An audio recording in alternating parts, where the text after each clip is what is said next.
The morning sun cast long shadows across the training grounds of the Royal Military Academy.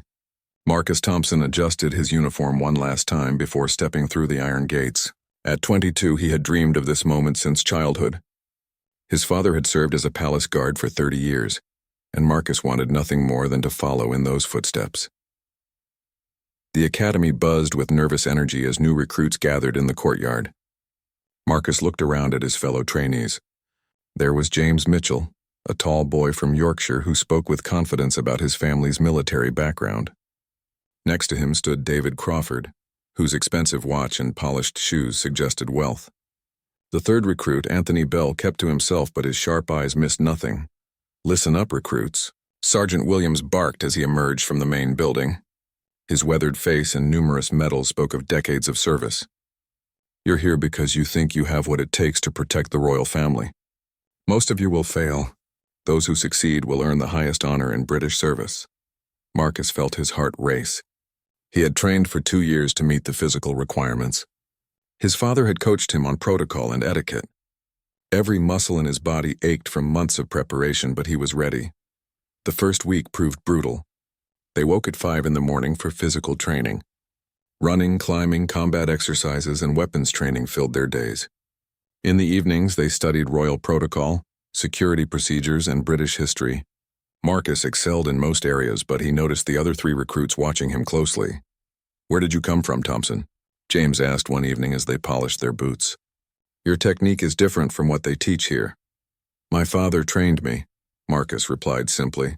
He didn't mention that his father had been dismissed from royal service under mysterious circumstances 5 years earlier. The official reason was early retirement, but Marcus knew there was more to the story. David laughed. "My family has connections in Parliament. I could put in a good word for you when assignments come up." His tone suggested this favor would come with a price. Marcus shook his head. "I want to earn my position." Anthony looked up from his book. "Noble sentiment. But connections matter more than skill in this business." His voice carried a hint of bitterness that made Marcus wonder about his background. As weeks passed, the 4 recruits found themselves competing for the top position in their class. The instructors had mentioned that the highest-scoring recruit would be assigned to close protection duty immediately after graduation. This meant working directly with the royal family instead of starting with perimeter security. Marcus consistently scored highest in combat training and protocols, but the others excelled in different areas. James had natural leadership abilities and performed well under pressure. David's knowledge of politics and social situations impressed the instructors. Anthony showed exceptional observation skills and could spot potential threats others missed. The competition grew intense. During sparring sessions, Marcus noticed his fellow recruits using increasingly aggressive tactics against him. What started as friendly rivalry began to feel personal. They would accidentally knock him during drills or fail to pass along important information about schedule changes. One afternoon, during a particularly challenging obstacle course, Marcus found himself struggling with a rope climb. His hands were slipping and he could feel his strength fading. Instead of helping, the other 3 recruits moved ahead, leaving him behind. He managed to complete the course, but finished last for the first time. "Having trouble keeping up, Thompson?" David smirked as they walked back to the barracks. "Maybe Daddy's training wasn't as good as he thought," James added. Marcus ignored their comments, but he began to understand that his success was making him enemies. His father had warned him about palace politics, but Marcus hadn't expected it to start during training. That night, Marcus called his father from the payphone in the academy lobby. "Dad, I need to ask you something. Why did you really leave royal service?" There was a long pause before his father answered. "Some stories are better left buried, son. Just focus on your training and remember what I taught you about loyalty." "But the other recruits will test you in ways you can't imagine," his father interrupted. "The palace is full of people who will smile to your face and plot behind your back. But if you stay true to your principles, you'll find allies where you least expect them." Marcus hung up the phone, feeling more confused than ever. His father's words echoed in his mind as he returned to the barracks. The other recruits were huddled together, speaking in low voices. They stopped talking when he entered. The final month of training brought new challenges. They learned advanced security protocols and began working with real scenarios: mock assassination attempts, crowd control situations, and emergency procedures tested every skill they had developed. During one exercise, Marcus found himself assigned to protect a stand-in for Prince George during a simulated public appearance. The 12-year-old prince was represented by an instructor's son, who had been briefed on royal behavior and protocols. Marcus took his position as the prince moved through a crowd of academy staff playing civilians. His training kicked in as he scanned faces, watched for unusual movements, and maintained proper distance from his charge. Everything seemed routine until he noticed Anthony positioned oddly in the crowd. Something about Anthony's posture seemed wrong. His hand rested near his jacket in a way that didn't match civilian behavior. Marcus made a split-second decision to move closer to the prince, just as Anthony's hand moved toward what could have been a weapon. "Threat neutralized," the exercise supervisor called out. "Well done, Thompson. You identified the planted assassin correctly." Marcus felt relief, but he couldn't shake the feeling that Anthony's movements had seemed too natural, too practiced. It was as if he had real experience with such scenarios. After the exercise, Marcus found Anthony alone in the equipment room. "Where did you learn to move like that?" he asked directly. Anthony looked up, his expression unreadable. "Like what?" "Like someone who's actually done this before. That wasn't acting in there." For a moment, Anthony's careful mask slipped. "Maybe I have done this before. Maybe we all have secrets, Thompson." He gathered his gear and left without another word. Marcus stood alone in the equipment room, realizing that his biggest challenges at the academy might not be the training itself, but understanding who he could really trust among his fellow recruits. The graduation ceremony approached faster than Marcus had expected. 6 months of intensive training had transformed him from an eager recruit into a disciplined guardian. His body had grown stronger, his reflexes sharper, and his understanding of royal protocol deeper. But the tension between him and the other 3 recruits had also intensified.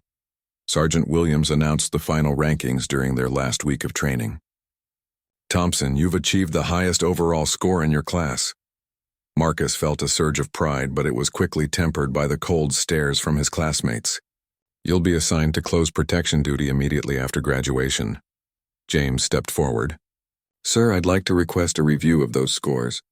Some of us feel there may have been favoritism involved." The sergeant's face darkened. "Are you questioning the integrity of this academy's evaluation system, Mitchell?" "Not the academy's, sir. But perhaps individual instructors have shown preference based on family connections." Marcus felt heat rise in his cheeks. They were suggesting his father's former position had influenced his scores. "My performance speaks for itself," he said firmly. David joined the conversation. "Does it, though? We've all noticed special attention given to certain recruits. Late-night coaching sessions, extra practice time, advanced materials." Marcus realized they had been watching him more carefully than he thought. It was true that some instructors had offered additional guidance, but he had assumed it was because of his demonstrated ability, not family connections. Anthony remained silent during this exchange, but his eyes never left Marcus. There was something calculating in his expression that made Marcus uncomfortable. Sergeant Williams raised his hand for silence. "The scores stand as recorded. Thompson, report to Colonel Harrison's office after evening meal. The rest of you prepare for your assignments." That evening, Marcus knocked on the colonel's door with nervous anticipation. Colonel Harrison was a legend in Royal Protection Services, having personally guarded 3 different monarchs during his career. "Sit down." "Thompson." The colonel's office was lined with photographs showing him alongside various members of the royal family. "Your father spoke highly of your dedication." "You knew my father, sir?" "Richard Thompson was one of the finest guards I ever worked with. His departure was unfortunate." The colonel's expression grew serious. "There are things about palace service that your training cannot prepare you for. Politics, jealousy, and ambition can be more dangerous than any external threat." Marcus leaned forward. "Sir, what really happened to my father?" Colonel Harrison studied him for a long moment. "Your father discovered something he shouldn't have. Someone with connections powerful enough to have him removed quietly. He never told me the details, but he made me promise to watch out for you if you followed this path." "What kind of something?" "The kind that could have put his family in danger if he had pursued it." The colonel stood and moved to the window. "Your assignment begins tomorrow. You'll be working with the protection detail for Prince George. He's 12 years old, intelligent, and observant. The royal family specifically requested someone close to his age for his security team. Marcus felt excitement and nervousness in equal measure. "I won't let you down, sir." "I hope not. But Thompson, be careful who you trust. Your success here has already made you enemies, and they won't give up easily." The next morning, Marcus put on his dress uniform for the first time as an official royal guard. The weight of responsibility felt heavier than any equipment he had carried during training. As he prepared to leave for his first assignment, he found the other 3 recruits waiting outside his room.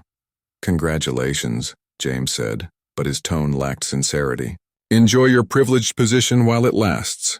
"What's that supposed to mean?" Marcus asked. David smiled coldly. "It means positions at the palace change quickly. Today's rising star can become tomorrow's scandal." Anthony finally spoke. "Be careful, Thompson. You never know who might be watching your every move, waiting for you to make a mistake." Marcus left the academy that morning with their veiled threats echoing in his mind. The drive to the palace took him through familiar London streets, but everything felt different now. He was no longer Marcus Thompson, son of a former guard. He was Royal Protection Officer Thompson, entrusted with the safety of a young prince. The palace impressed him with its grandeur, but he forced himself to see it through professional eyes. Every window was a potential sniper position. Every crowd of tourists could hide a threat. Every delivery person needed to be verified. His training had prepared him to see danger everywhere. Commander Phillips, head of the prince's protection detail, met him at the staff entrance. She was a stern woman in her 40s with sharp eyes that seemed to evaluate his every movement. "You're younger than I expected," she said as they walked through corridors lined with portraits of past monarchs. The royal family requested someone who could blend in during the prince's public appearances and school activities. "I understand, ma'am. Do you?" Prince George is not like other 12-year-olds. He's been raised with an understanding of his future responsibilities, but he's still a child who wants normal experiences. Your job is to keep him safe while allowing him to grow up as naturally as possible. They paused outside an ornate door. The prince is in his private study. "He's expecting you." Marcus straightened his uniform and knocked. A young voice called for him to enter. Prince George looked up from his desk where he had been working on what appeared to be homework. He was smaller than Marcus had expected, with serious eyes that seemed older than his 12 years. "You must be Officer Thompson," the prince said, rising from his chair with perfect posture. "I'm pleased to meet you." "The honor is mine, Your Royal Highness." Marcus bowed appropriately. "Please just call me George when we're alone." "Father says you're going to be my shadow for a while." Marcus smiled. "I hope to be invisible, actually." "You should hardly notice I'm there." George laughed. "I doubt that. You're rather tall, aren't you? And you look like you could lift a car if necessary." Over the following days, Marcus settled into his new routine. He accompanied George to his private tutoring sessions, walked with him in the palace gardens, and stood watch during his meals. The young prince proved to be intelligent and curious, asking thoughtful questions about Marcus's training and background. "My father says your father used to work here," George mentioned during one of their garden walks. "Yes, Your Highness. He was part of the palace security team." "Why did he leave?" Marcus hesitated. "He said it was time for a change." George studied him with those wise eyes. Adults often say that when the real reason is more complicated. Marcus was struck by the prince's perceptiveness. "You're very observant for someone your age." "I have to be. Father says that understanding people and situations is the most important skill a future king can develop." As the week progressed, Marcus began to feel comfortable in his role. George was easy to protect because he followed instructions and understood the importance of security protocols. But Marcus couldn't shake the feeling that he was being watched by more than just the palace security cameras. On Friday afternoon, as he stood guard outside George's music lesson, Marcus noticed someone familiar in the corridor. Anthony Bell was walking past wearing a palace staff uniform. Their eyes met for a moment before Anthony disappeared around a corner. Marcus's blood ran cold. How had Anthony gotten a position at the palace so quickly, and why hadn't anyone told him that one of his former classmates would be working in the same building?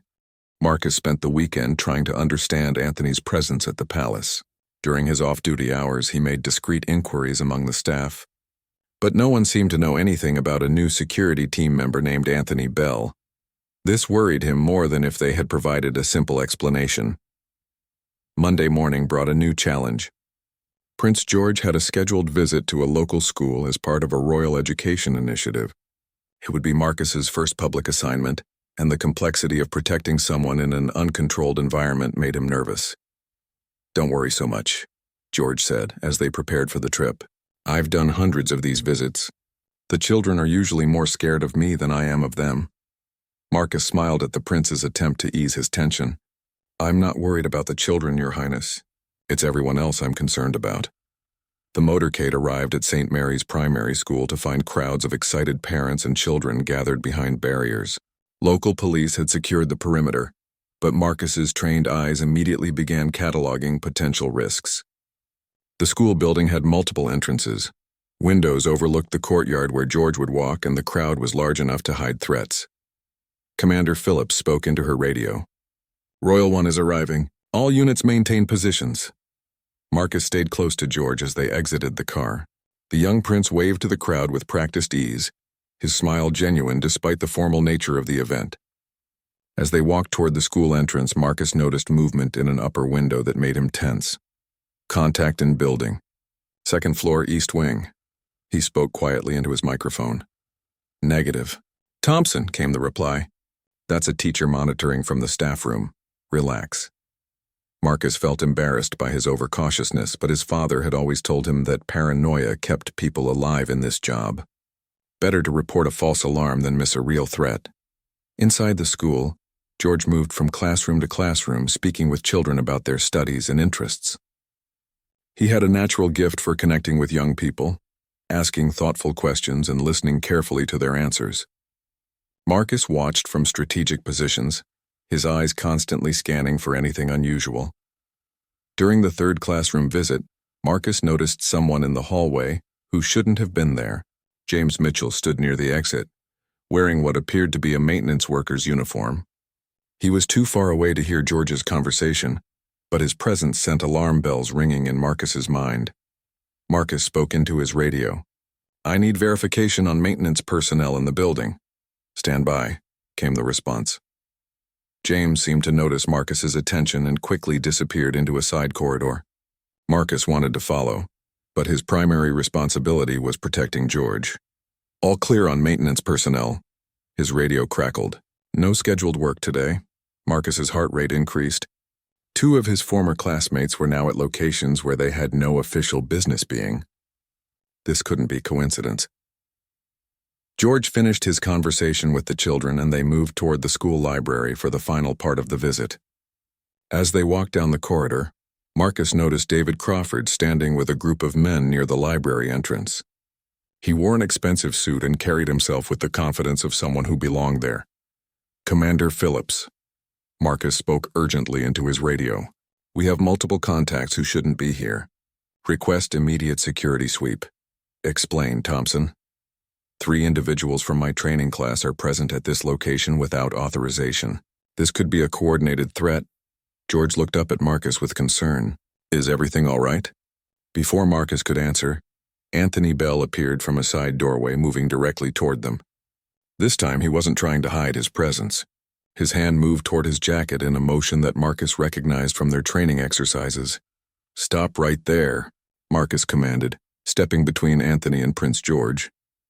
Anthony's hand froze, but his eyes remained fixed on the prince. "Just doing my job, Thompson." "What job?" "You're not authorized to be here." Other security personnel began converging on their position, but Anthony seemed unconcerned by their approach. James and David also moved closer, forming a loose triangle around Marcus and George. "Your Highness," Marcus said quietly, "I need you to move behind me and stay close." George immediately complied, his training as a royal family member taking over. He understood that when security personnel gave instructions, they were to be followed without question. Commander Phillips's voice crackled through Marcus's earpiece. "Thompson, what's your status?" 3 unauthorized personnel have surrounded our position, requesting immediate backup. Backup is en route. Maintain protective posture." Anthony took another step forward. "Relax, Thompson. We're all friends here." "Friends don't appear at secured locations without authorization," Marcus replied, his hand moving to his radio. James spoke from behind them. "Some of us have connections you don't know about, Thompson. Important people who want to make sure the prince gets the best possible protection." The best protection comes from following proper protocols, Marcus shot back. David's voice was smooth and confident. Protocols can be flexible when circumstances require it. We're here because certain parties wanted additional security for today's event. Marcus didn't believe them for a second. If additional security had been authorized, Commander Phillips would have informed him. These three were operating outside official channels, which meant they had their own agenda. I need to see your authorization codes, Marcus demanded. Anthony smiled coldly. You're not in charge here, Thompson. Despite what your scores at the academy might have suggested, the pieces began falling into place in Marcus's mind. They weren't here to help with security. They were here to prove that he couldn't handle his assignment. If they could create a situation that made him look incompetent or unreliable, they might be able to force his removal from the prince's protection detail. George tugged gently on Marcus's sleeve. Officer Thompson, are these men really security personnel? The prince's question was asked quietly, but it carried an authority that surprised everyone present. Even at 12 years old, George understood power and how to use it. I don't believe they are, Your Highness, Marcus replied honestly. Then why are they here? Before Marcus could answer, Anthony made his move. He reached into his jacket and pulled out what appeared to be an identification badge. We're conducting a security assessment on behalf of Palace Administration. Your regular protection detail is being evaluated for effectiveness. Marcus realized this was a lie, but a cleverly constructed one. If Palace Administration really was conducting a surprise evaluation, he would be expected to cooperate. But something about the situation felt wrong. George stepped forward slightly, studying Anthony's badge with intense concentration. That's interesting. May I see your identification more closely? Anthony hesitated, clearly not expecting the prince to take direct interest in his credentials. Your Highness, this is really a matter for the security personnel to handle. Actually, George said with quiet authority, everything involving my safety is a matter for me to understand completely. Marcus felt a surge of admiration for the young prince. George was using his royal status to take control of a situation that the adults around him were struggling to manage. Anthony reluctantly handed over his identification. George examined it carefully, his expression revealing nothing. After a long moment, he handed it back. Thank you, George said politely. Then he turned to Marcus. Officer Thompson, I believe we should continue with our scheduled activities. These gentlemen can discuss their assessment with Commander Phillips through proper channels. It was a masterful dismissal that acknowledged the men's claimed authority while firmly establishing that they would not be disrupting the prince's schedule. Marcus realized that despite his young age, George had more experience dealing with palace politics than any of them. The tension in the school corridor was thick enough to cut with a knife. Marcus watched as the three recruits exchanged glances, clearly not expecting Prince George to take such direct control of the situation. Their carefully planned confrontation was falling apart because they had underestimated the intelligence and authority of a 12-year-old prince. James tried to salvage their position. Your Highness, with respect, security matters are best left to the professionals. George's response was delivered with the kind of quiet authority that only comes from a lifetime of royal training. Indeed they are. And Officer Thompson is my assigned protection detail. If you gentlemen have concerns about security protocols, I suggest you raise them with Commander Phillips through the appropriate channels. Anthony's jaw tightened. Your Highness, we have reason to believe that Officer Thompson may not be suitable for this assignment. His family background raises certain security concerns. Marcus felt his anger rising, but before he could respond, George stepped forward. The change in the young prince's demeanor was remarkable. His posture straightened, his voice gained an edge of steel, and suddenly he seemed much older than his 12 years. Are you suggesting that palace security made an error in their background checks and assignment procedures? George asked, his tone dangerously quiet. David opened his mouth to respond, but George continued without pause. Because if you are, then you're essentially claiming that my father's security team is incompetent. And I find that suggestion deeply concerning. The three recruits suddenly realized they had made a serious tactical error. By questioning Marcus's suitability, they had inadvertently questioned the competence of the entire royal security apparatus. This was not a mistake that ambitious young guards could afford to make.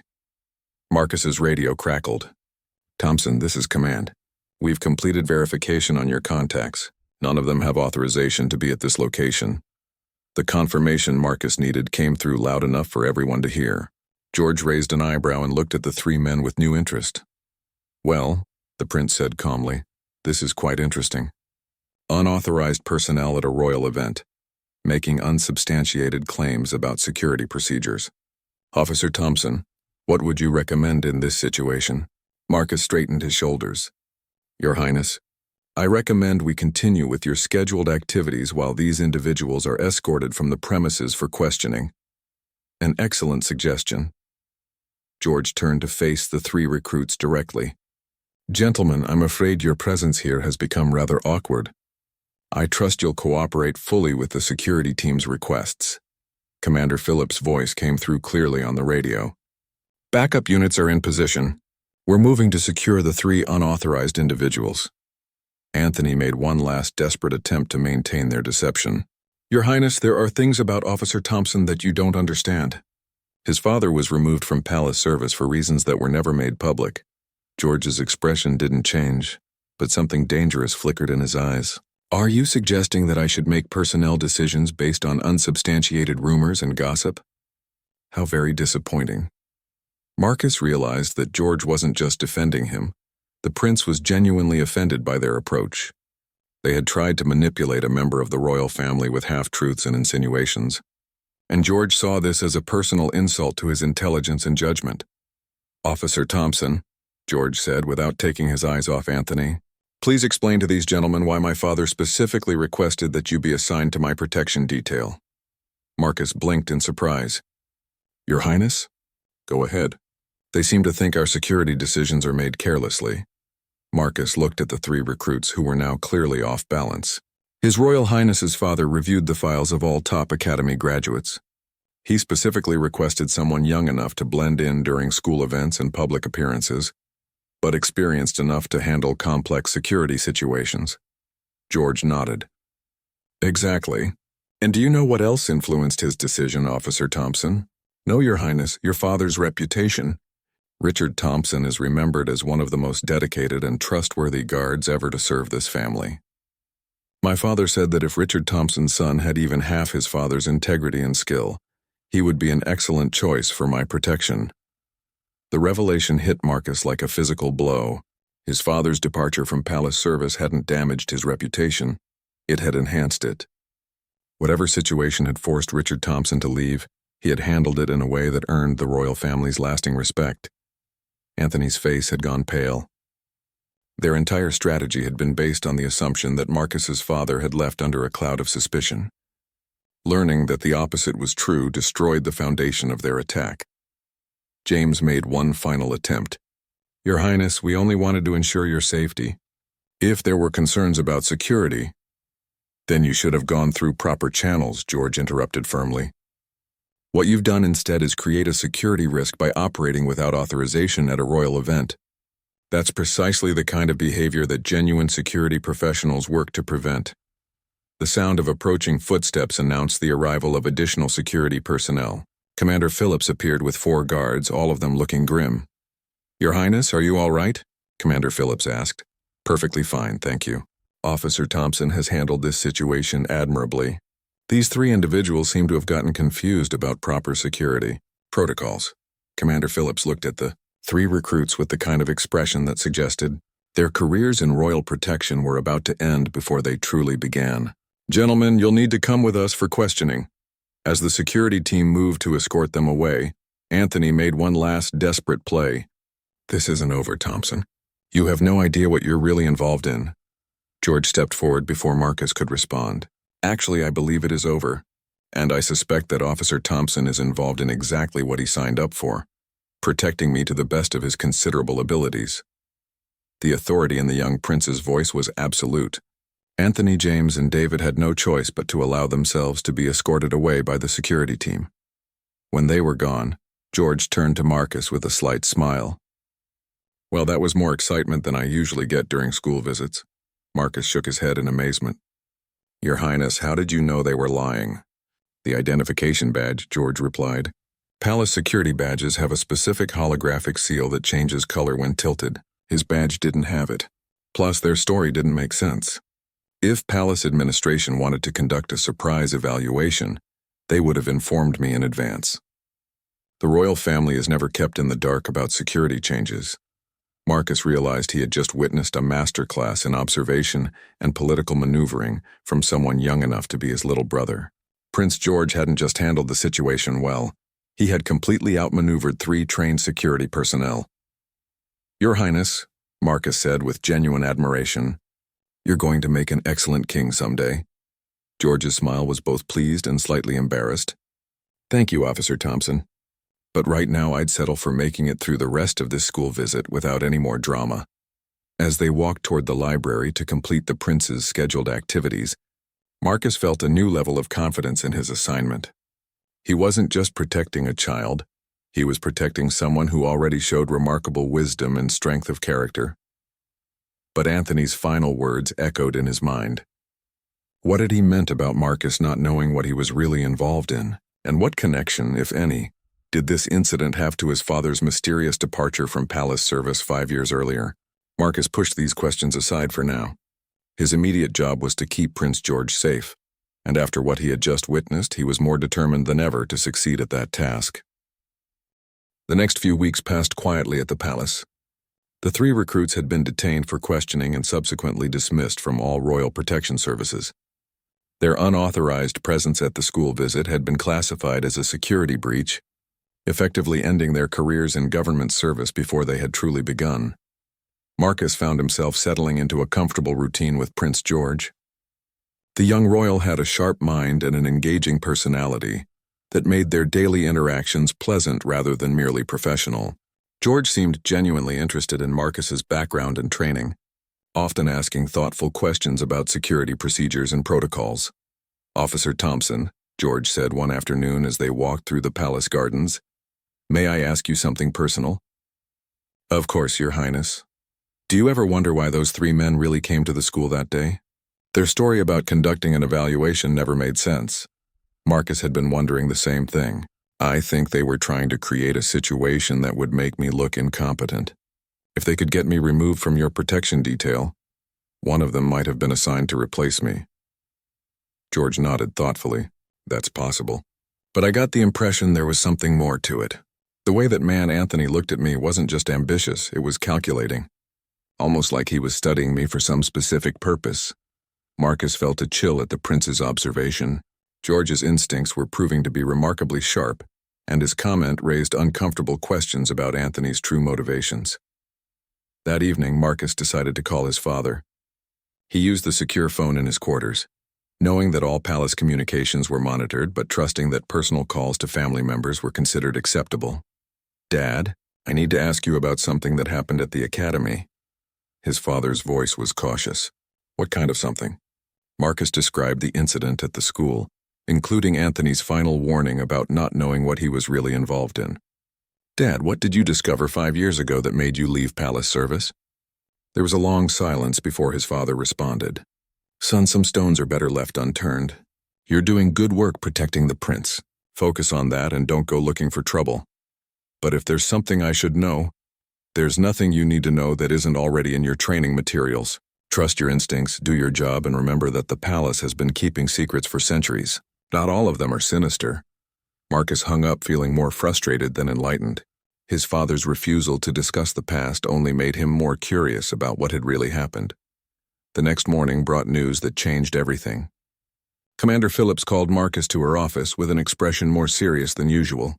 "Thompson, we've received intelligence about a potential threat to Prince George. It's not specific, but it suggests that someone may be planning to target him during his upcoming public appearances." Marcus felt his stomach tighten. "What kind of threat, ma'am?" "The details are classified, but it appears to originate from someone with inside knowledge of royal security procedures. Someone who understands our protocols well enough to potentially circumvent them." The implication was clear. The threat was coming from someone with training similar to Marcus's own. "Do you think this is connected to the incident at the school?" "It's possible. Those 3 men knew too much about security procedures to be ordinary troublemakers. We're investigating the possibility that they were working for someone else." Commander Phillips pulled out a classified file. "I'm going to share something with you that's normally above your clearance level. Your father didn't leave palace service voluntarily. He uncovered evidence of a planned security breach and reported it through proper channels. But before action could be taken, someone with significant influence forced his removal from service. Marcus stared at her in shock. Someone inside the palace? We never proved it. But the evidence suggested that someone with access to high-level security information was feeding details to outside parties. Your father's investigation got close enough to the truth to make certain people nervous. And now we have another potential security breach. And the one person who got closest to exposing the original conspiracy has a son protecting the same prince who was targeted 5 years ago. Marcus felt the weight of responsibility settling on his shoulders like a lead blanket. You think they're targeting Prince George to get to me? Or to get to my father? I think someone has been playing a very long game, and you're either a crucial piece of their puzzle or the one person who might be able to stop them. Commander Phillips handed him the file. Read this tonight. Tomorrow you'll be briefed on enhanced security protocols. And Thompson, trust no one except the people in this room and the royal family themselves. That evening, Marcus sat in his quarters reading the classified file about his father's investigation. The details painted a picture of a sophisticated conspiracy involving the theft of sensitive security information. Someone had been systematically gathering details about royal protection protocols, scheduling information, and vulnerability assessments. The conspiracy appeared to center around Prince George, who had been only 7 years old at the time. The stolen information suggested that someone was planning a long-term operation targeting the young prince, possibly extending years into the future. Marcus's father had traced the information leaks to someone with high-level access to security databases. But before he could identify the specific individual, pressure had been applied through political channels to have him removed from service. The official reason given was a minor protocol violation, but the timing suggested it was really about silencing his investigation.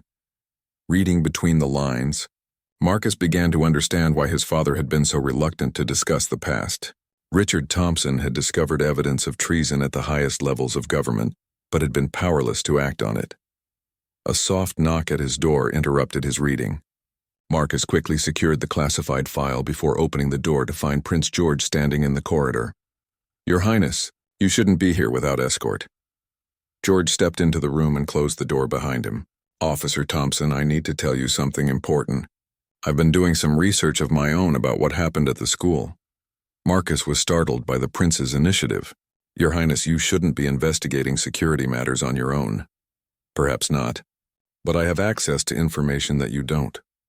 I asked my father about the 3 men who approached us, and he told me something interesting. George moved to the window and looked out at the palace grounds. 5 years ago, there was an attempt to recruit assets within the Royal Protection Service. Someone was offering significant money to guards who would provide inside information about security procedures and royal schedules. Marcus felt his pulse quicken. Did anyone accept the offers? 3 people did. They were quietly dismissed from service and the investigation was closed to prevent public scandal. But my father kept files on all the individuals involved. George turned back to face Marcus. The man who was recruiting the assets was never identified. But my father showed me photographs of the 3 guards who were compromised. Officer Thompson, one of them looked remarkably similar to that man Anthony who approached us at the school. The pieces suddenly clicked into place in Marcus's mind. Anthony hadn't been a genuine recruit at the academy. He had been a planted asset, sent to infiltrate the new class of royal guards. His real mission had been to position himself close to Prince George, either by getting assigned to the protection detail himself, or by removing the people who stood in his way. Your Highness, we need to inform Commander Phillips immediately. I've already spoken with her. She's reviewing the Academy's admission records for all 3 men. But Officer Thompson, there's something else you need to know. George's expression grew even more serious. My father believes that whoever is behind this conspiracy has been waiting for me to get older. A 7-year-old prince is heavily protected and rarely appears in public. But a 12-year-old begins to have more freedom, more public engagements, and more opportunities for someone to get close. Marcus realized that Prince George wasn't just an intelligent child. He was someone who had been forced to understand the dangerous realities of his position from a very young age. The weight of being a future king included the constant awareness that there were people who might want to harm him. What do you want me to do, Your Highness? George smiled, and for a moment he looked like the child he really was. I want you to do exactly what you've been doing. Protect me.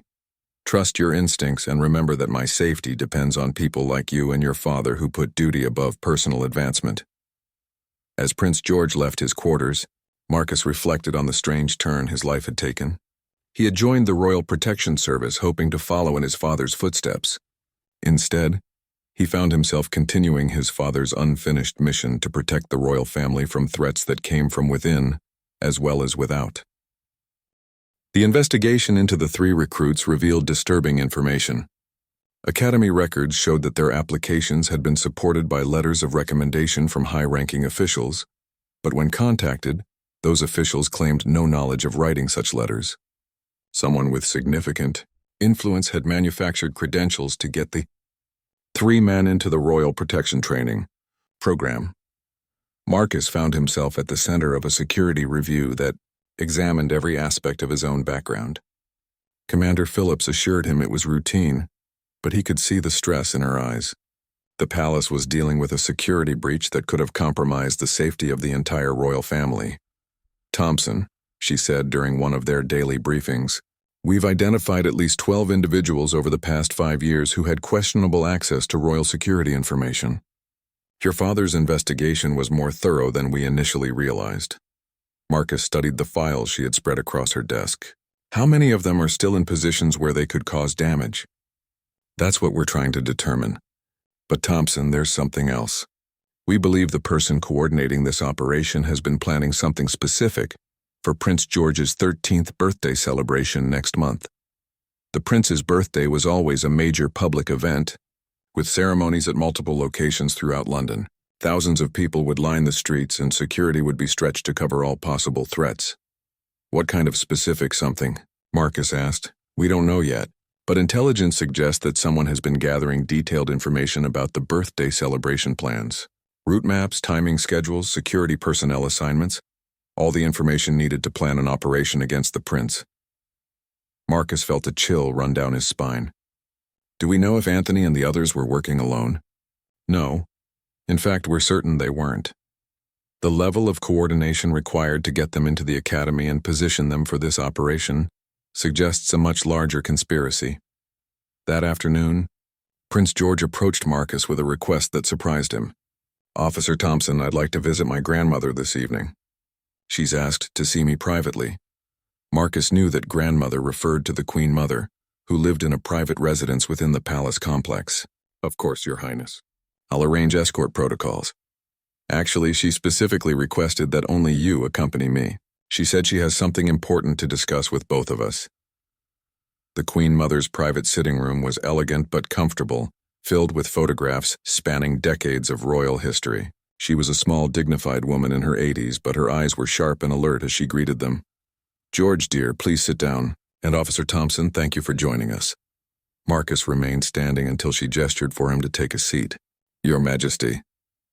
Officer Thompson, I knew your father well during his time at the palace.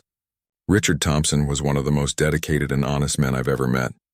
His departure was a great loss to the royal family. Thank you, Your Majesty. I asked George to bring you here because I have information that might help with the current security situation. You see, I've been watching palace politics for 60 years, and I've learned to recognize patterns that others might miss. George leaned forward with interest. What kind of patterns, grandmother? The kind that suggest when someone is planning something ambitious and dangerous. 5 years ago, when your father's investigation was shut down, I began keeping my own records of unusual activities within the palace. The Queen Mother moved to an antique desk and retrieved a leather-bound journal. I may be old, but I'm not foolish. When dedicated security personnel are suddenly removed from service, it usually means someone with significant power is trying to hide something.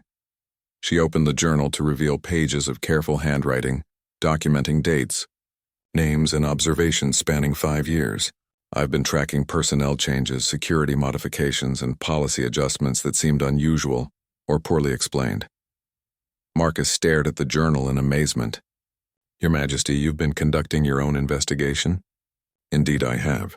And I've identified a pattern of changes that all seem designed to create specific vulnerabilities in George's security arrangements. George looked at his grandmother with new respect. What kind of vulnerabilities? Changes to guard rotation schedules that create predictable gaps in coverage. Modifications to security protocols that reduce redundancy in certain areas. Personnel assignments that place specific individuals in positions where they could access sensitive information. The Queen Mother turned several pages in her journal. Most concerning of all, I've noticed that these changes have been accelerating as George's 13th birthday approaches. Someone has been carefully positioning pieces for 5 years, and I believe they're preparing to make their move. Marcus felt the pieces of a complex puzzle beginning to form a picture. Your Majesty, do you have any idea who might be coordinating these changes? Not specifically, but I have suspicions. The changes require someone with authority to modify security protocols and personnel assignments. Someone with access to long-term planning information and the political influence to make changes without attracting scrutiny. George asked the question Marcus was thinking. Someone inside the palace administration? Or someone with significant influence over palace administration? The royal family has advisors, parliamentary liaisons, and security consultants who all have various levels of access to sensitive information. The Queen Mother closed her journal and looked directly at Marcus. Officer Thompson, your father got close to identifying this person 5 years ago. I believe whoever forced his removal from service is the same person who has been orchestrating the current conspiracy. Marcus felt a surge of determination. Your Majesty, what can I do to help? Continue protecting my grandson, but also be aware that you're likely being watched very carefully. Whoever is behind this conspiracy knows that you represent a potential threat to their plans. George spoke up. Grandmother, should we cancel the birthday celebration? Absolutely not. Canceling public events because of unspecified threats would set a dangerous precedent. The monarchy's strength comes from our connection to the people, and we cannot allow fear to undermine that connection. The Queen Mother stood, signaling that their meeting was ending. But George, I want you to understand that your birthday celebration will be more than just a royal ceremony. It will be a test of whether the forces trying to destabilize the monarchy can succeed. As they prepared to leave, the Queen Mother placed her hand on Marcus's arm. Officer Thompson, your father would be proud of the man you've become. Continue his work, trust your instincts, and remember that protecting the royal family sometimes means protecting them from people they trust. Walking back to Prince George's quarters, Marcus reflected on everything he had learned. A conspiracy that had been years in the making was approaching its culmination, and he was standing at the center of it all. The pressure was enormous, but he also felt a sense of purpose that went beyond his official duties.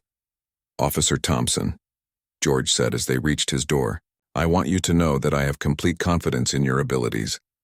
Whatever happens during my birthday celebration, I trust you to keep me safe. Marcus looked at the young prince, intelligent, brave, and already showing the qualities that would make him an excellent king someday. Your Highness, I won't let you down.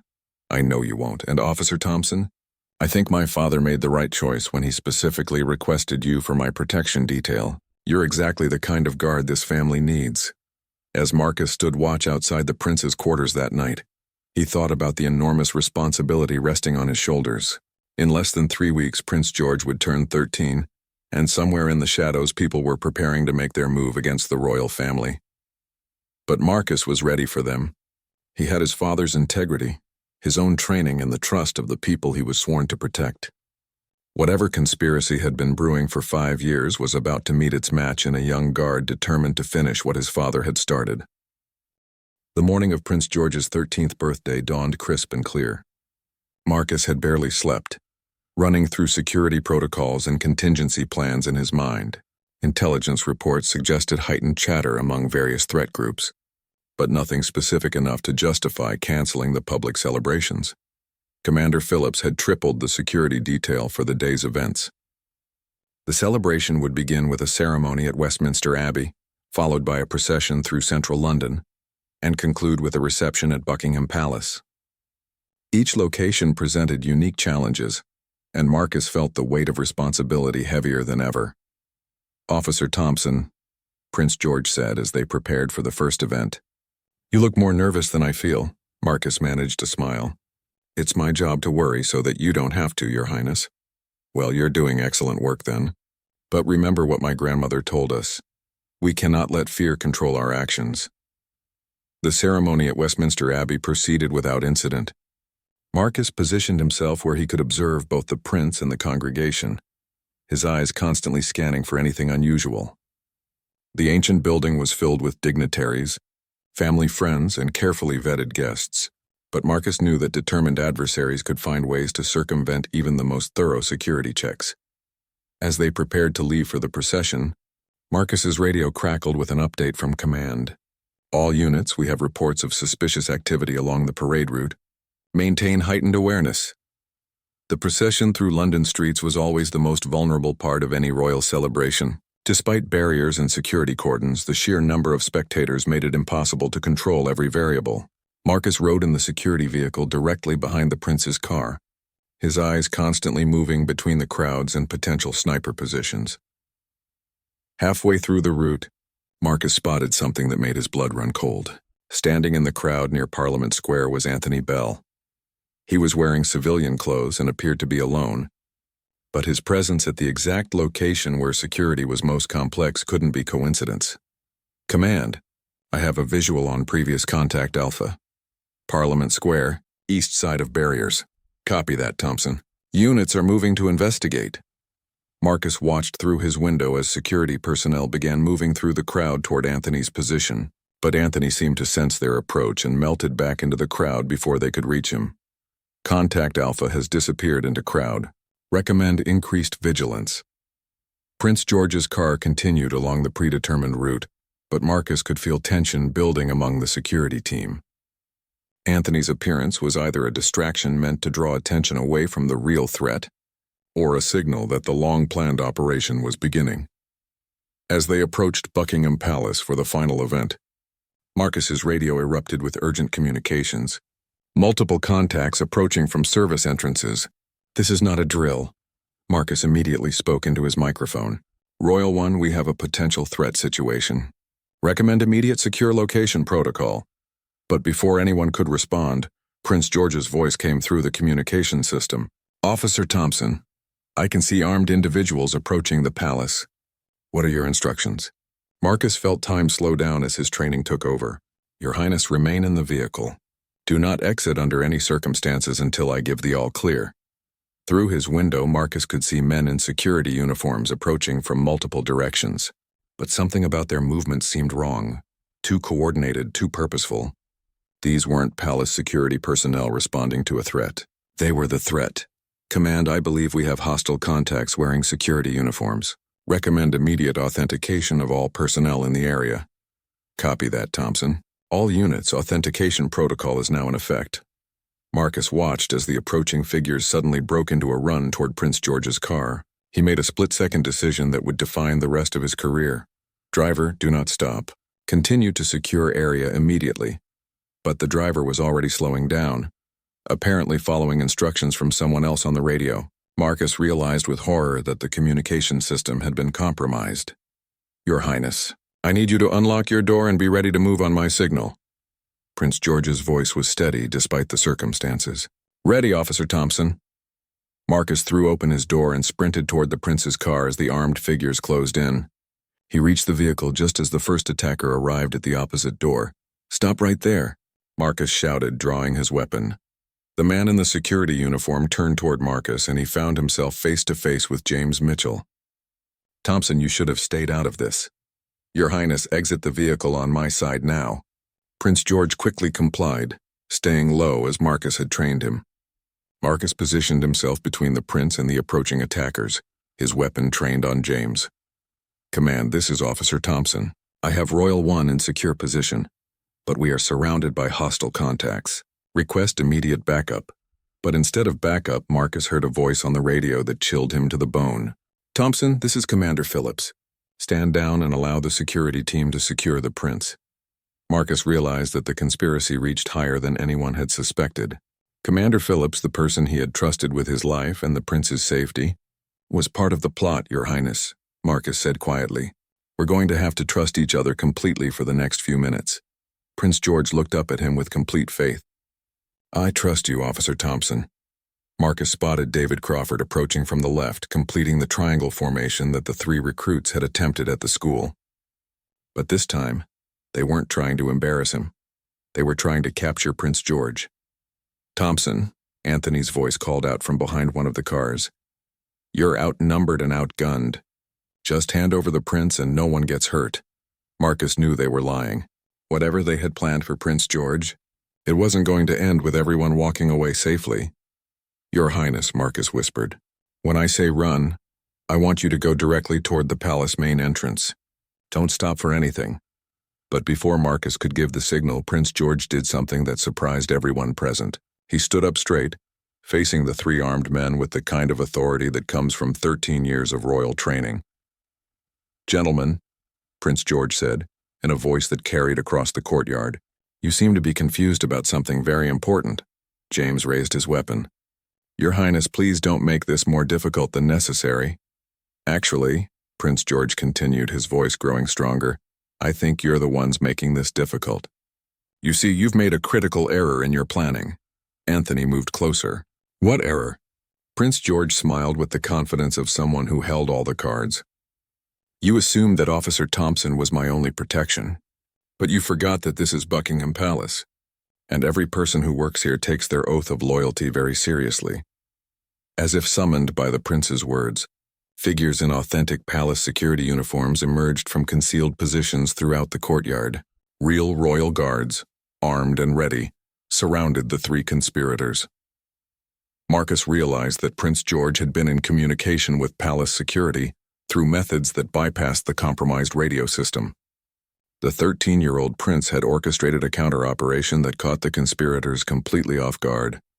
"James Mitchell, Anthony Bell, David Crawford," Prince George said formally, "you are under arrest for conspiracy against the crown." As the real security team moved in to apprehend the three men, Marcus felt a surge of admiration for the young prince he was sworn to protect. Prince George hadn't just remained calm under pressure. He had taken control of the situation and turned the tables on his would-be captors. "Your Highness," Marcus said as the immediate danger passed, "how did you coordinate all of this?" Prince George smiled. "My grandmother taught me that sometimes the best defense is a good offense. We suspected this might happen today, so we prepared accordingly." Marcus looked around at the professional response from the genuine palace security team. "You mean this was planned?" "Not exactly planned, but we were ready for it. Sometimes, Officer Thompson, the best way to catch conspirators is to let them think they're succeeding until the moment you spring your own trap." As Commander Phillips was led away in custody, along with the three fake recruits, Marcus realized that he had just witnessed something remarkable. A 13-year-old prince had outmaneuvered a conspiracy that had been years in the making, using intelligence, courage, and the kind of strategic thinking that would serve him well as a future king. "Officer Thompson," Prince George said as they walked toward the palace, "my father asked me to tell you something. He said that your assignment to my protection detail was the best decision he's made in years. He also said that your father would be very proud of the man you've become." Marcus felt emotion welling up in his chest. "Thank you, Your Highness. And Officer Thompson, happy birthday to me, but I think today was really about finishing something that your father started 5 years ago.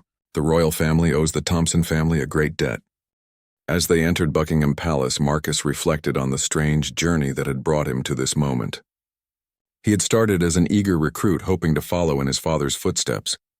Instead, he had become part of a legacy of service that protected not just the royal family, but the very institution of the monarchy itself. Prince George was safe. The conspiracy had been exposed, and Marcus had proven himself worthy of the trust placed in him. But more than that, he had discovered that protecting the royal family meant more than just standing guard. It meant being part of a tradition of loyalty and service that had protected Britain's heritage for centuries. "He's my bodyguard," Prince George had said when the conspirators tried to discredit Marcus. And in those 4 simple words, the young prince had expressed a trust and confidence that Marcus would carry with him for the rest of his career in royal service.